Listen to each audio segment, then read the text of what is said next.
Hey, greetings fellow nerds. I'm a nerd fighting fat, and I am doing alternate day fasting. I'm working out.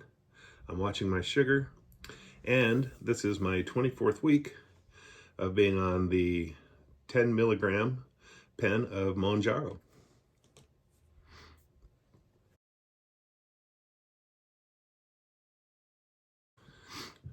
All right, so let's get right into the numbers for this week. So this is my personal results for the week. So it's what we kind of lead off the update with. So for the week, my weight loss was 0.6 pounds. So not anywhere near as what not anywhere near as good as what I've had the last couple of weeks, where I lost over about 5 pounds a week. But still a loss, and so sometimes it just seems like your body has to recover a little bit. It kind of ebbs and flows. So it's heading the right direction still. So I'll take it. So that makes my total Mounjaro weight loss up to 42.8 pounds. And my total overall weight loss is 125.9 pounds. My average glucose for the week was outstanding. It was 93, and with a high of 142. My average calories that I ate was kind of low, maybe. It was 1,431. Sometimes I wonder if it seems like I drop better sometimes if I eat a little bit more. So maybe I need to kind of look at that. With those 2 days of fasting where I have 0 calories, it can really make your average calories pretty low. The average carbs I had this week, I really kind of focused on bringing those down this week. I only averaged 22 grams of carbs a day, of which 13 grams were sugars. My protein was 106, so about the same as last week, but with everything else being lower, the ratio was a lot higher, and my average fat was 73. And I had of course, my 2 36-hour fasts, where I fast from, I go from after dinner Tuesday, I don't eat again or after dinner on Monday, I don't eat again until breakfast on Wednesday. And then after dinner on Wednesday, I don't eat again until breakfast on Friday. So that's the 2 36-hour fasts. And then I got 6 workouts in. So, and I should say also, last week I had some pretty bad side effects. This week they were pretty minimal. Now, what's interesting this week is I went and I met with my doctor. So I had my checkup. It's like every 6 months I go get a checkup, get my prescriptions renewed, and all that kind of stuff. And I got some blood work done, and the numbers were pretty cool. So when I first got diagnosed with diabetes, my A1C was a 10. And then since then, when I was using metformin and steglatro, the best A1C I had was 5.9. When I was using metformin and Jardiance, the best I had was a 6. But now with this little magic missile, my A1C was 5.0. So that's pretty outstanding. So my blood pressure was 133/76, so just barely a little bit high. And it's kind of interesting. I was kind of reviewing my blood pressure measurements over the last couple of years, and I'm really surprised that they never put me on blood pressure meds.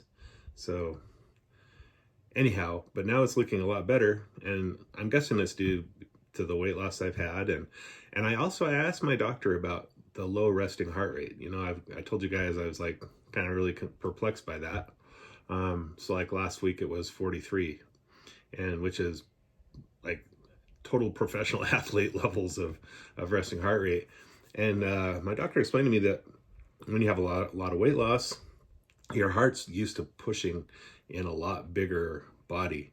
And so if you lose a lot of weight, it's really easy for it. It's like your heart is like this muscle. I guess it's the same thing with an athlete, right?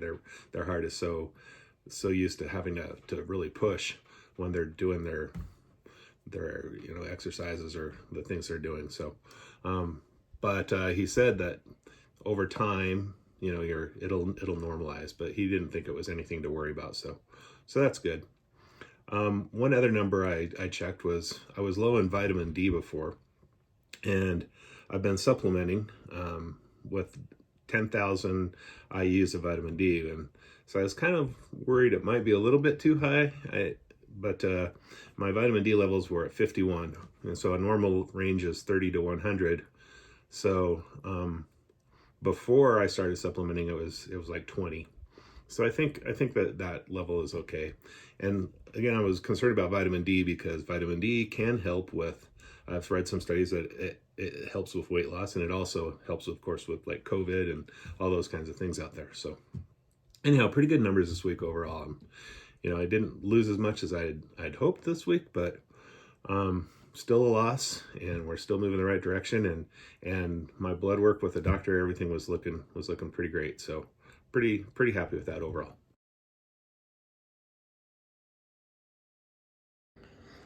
Hey guys, so today we're gonna make some freeze-dried cucumber chips. So it's a snack I've found that I really enjoy. So I'm gonna kind of show you exactly what I do to kind of put this together. So to start off with, I like to get these English cucumbers. They're a lot longer and skinnier, and I like that because I'm going to use this food processor here. And I like these because I can put them quite easily through the top of the food processor, where I'm going to turn that into chips. And on the food processor, you can see I'm going to use this blade that's going to basically slice these. And I'll show you that here in just a second when I get the plastic off, how easily it is to kind of turn these into the little slices of cucumber that we're going to then use to make the chips. Okay, so we've got the plastic off of these. And now what's interesting is that a couple of these were still a little bit big to put down the tube on the food processor. So I will kind of show you how I do those as well. But essentially, to put this through, it's kind of awkward to kind of hold this and do this, but really what we're doing, hang on, let me get a tripod here and mount this up.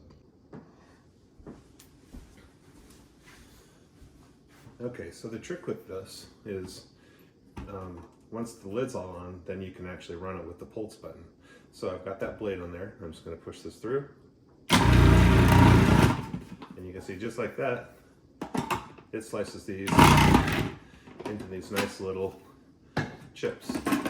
So if I pull this off and take a look at this, you can see you get these nice little, cute little chips.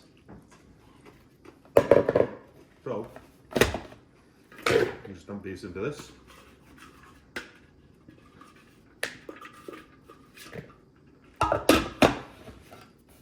And I'll show you real quick how we handle the ones that are a little bit bigger. You got to get on these food processors, you have to just line up the notch on the stand here on this blade with the bottom below. Okay, so for the ones that are a little bit bigger, I've cut these so they're just below the point here, and so what I can do then is I can just use this whole thing, and then I kind of help use this to guide it. So it's just as simple as that. Again, kind of get this in place to use this as a guide. Oh, that one might be a little bit tall, so let's cut that one in half.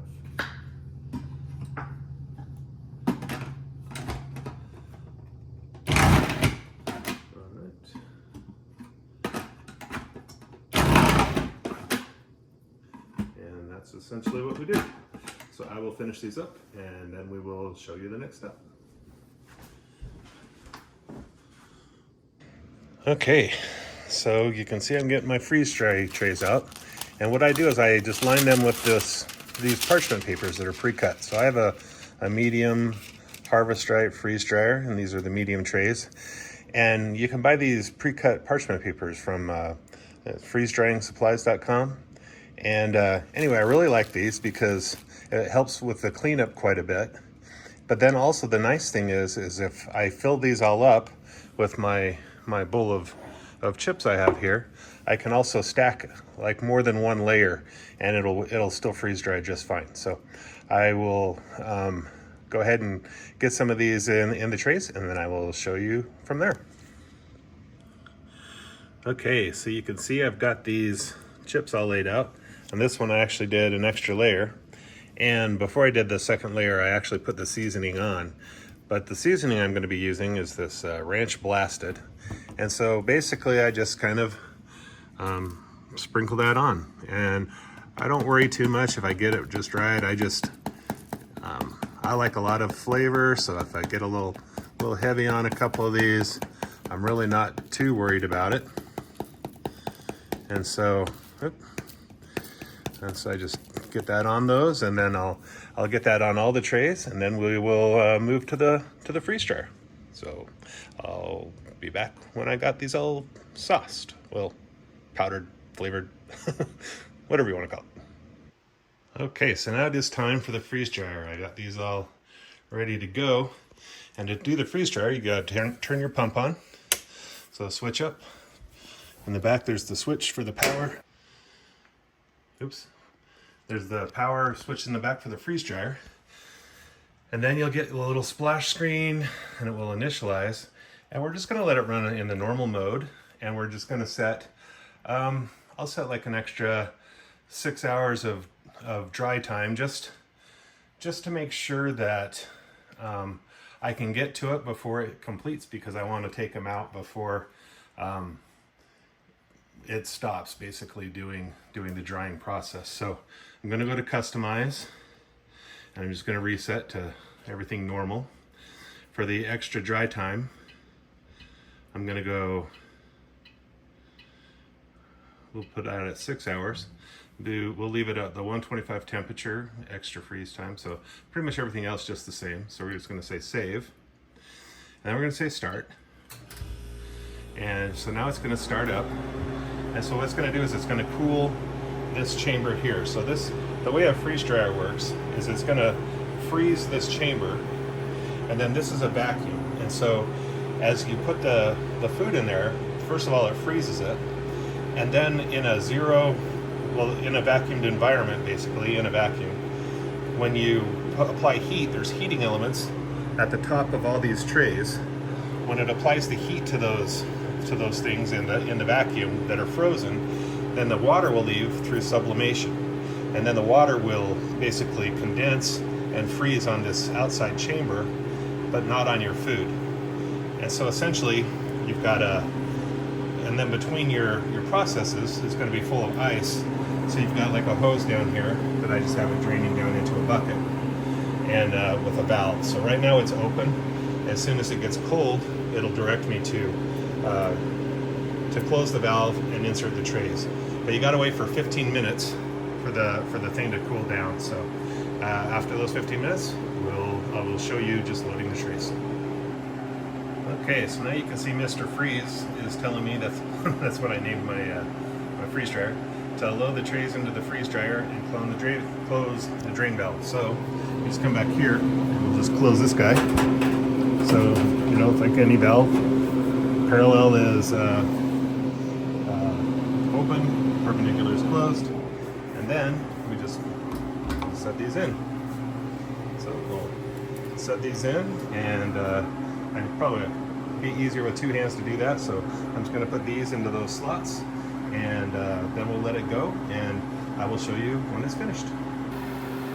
Okay, so it's the next morning, and this is now complete, and it's also, I've let it go for a couple extra hours. I had a work meeting I had to take care of and some stuff there, so I'm taking a quick little break so I can pull these out. So the first thing I need to do is, since I added all this extra drying time, is I'm just going to hit cancel to kind of finish this up. And then it's going to say process complete, open the drain valve to vent. So then I just come back to this drain valve. I'm going to go ahead and make sure that's going. And then we can go ahead and pull these out. So I'm going to say no defrost, because I'm not going to run another session or anything here. And we can just pull one of these trays out. And you can see here that these are now lovely, crisp. Those are really good. And so then from there, I'm just going to throw them in some bottles. You can also put them in Mylar bags, but I'm just going to eat these pretty quick in probably the next couple weeks. And between myself and my daughter also likes these, and just have some good healthy snacks.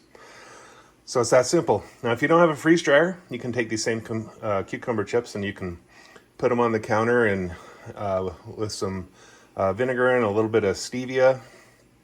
Makes them kind of good, or you can make some quick fridge pickles with them. You know, there's a lot of ways to enjoy these, but this is one thing that I've been enjoying lately.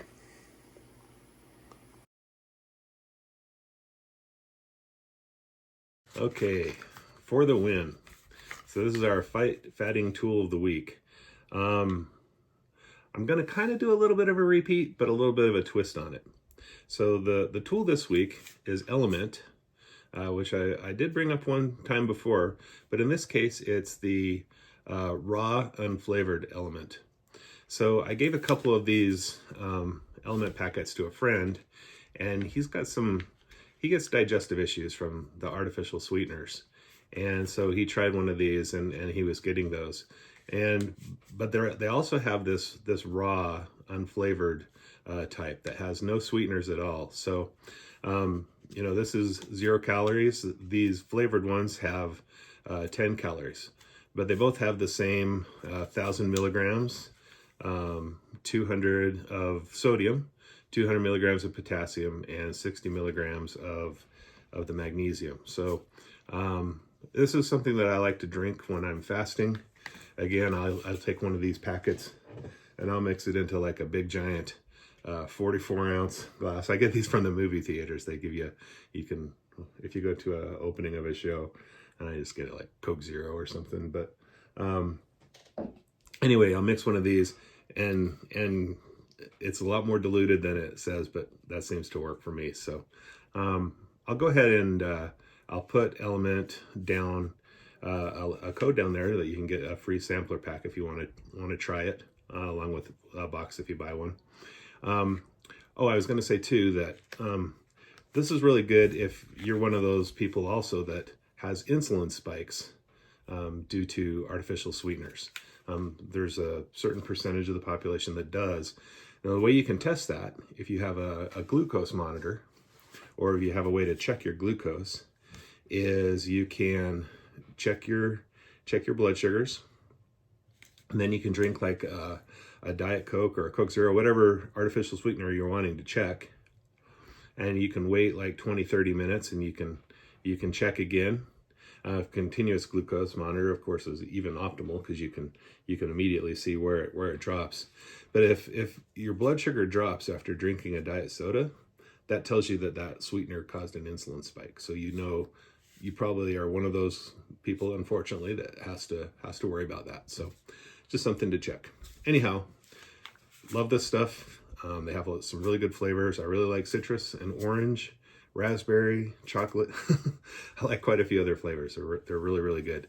The only one I've really tried that I didn't really care for was the mango habanero, and it wasn't really that spicy, but it's just kind of weird. Just kind of weird. So anyhow, Element, good stuff.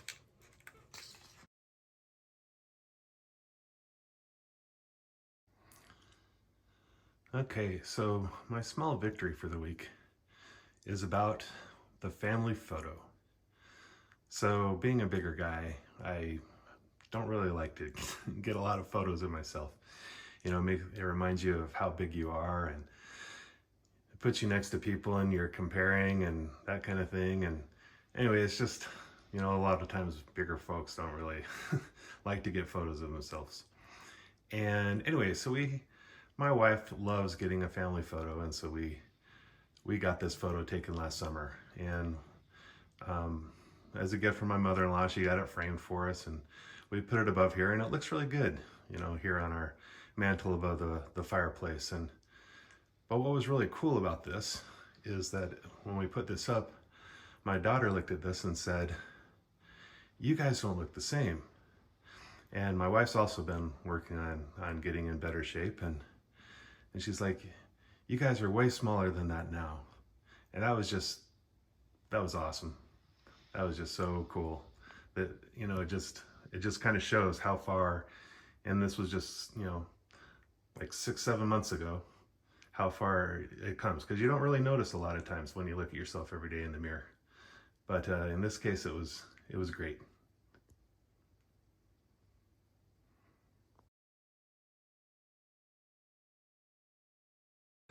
So that is it for the update for this week. You know, another week, another loss, even though it's a small one this week. Just got to keep fighting the fat. So I hope you guys are all having success in your efforts as well. And if you have any questions about my methodologies, you know, put it down in the comments below, and I check those, and I'm happy to answer anything. And I love seeing other people's success stories too. It's always so inspiring to me. So anyhow, keep fighting the fat, y'all. Cheers.